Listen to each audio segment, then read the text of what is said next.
у психологически здорового человека нет внутренних запретов. Когда же один человек называет себя каким-то духовным, да, и говорит, что при этом нельзя носить короткие юбки, нельзя смотреть телевизор, листать социальные сети, все это очень такие низкие вибрации, то я бы сказала, что скорее это про какую-то духовную гордыню. Потому что поистине человек, который, да, психологически вырос до определенных уровней сознания, в котором, между прочим, действительно есть духовность, а духовность это не равно религия, тогда человек начинает принимать действительность такой, какая она есть. Потому что бывает так, что люди, например, сидят в медитации или ходят к психологам, у них там все хорошо, потом они выходят в реальный мир, встречаются, что на парковке заняли их место, и они просто посылают на 3 буквы. Можно ли так делать? Ну, вообще, конечно, да, но тогда суть вот этой внутреннего роста, она, ну, не знаю, там, не прогрузилась, видимо, тогда.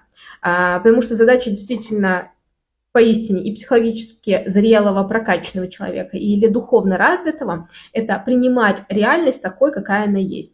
И это про то, какие отношения у него с другими людьми, даже с мимолетными прохожими, по отношению к своим близким, друзьям. Именно вот эти отношения межличностные, они и говорят о действительно внутреннем росте человека, а не какие-то ограничения в виде запретов телевизора, коротких юбок или листания социальных сетей.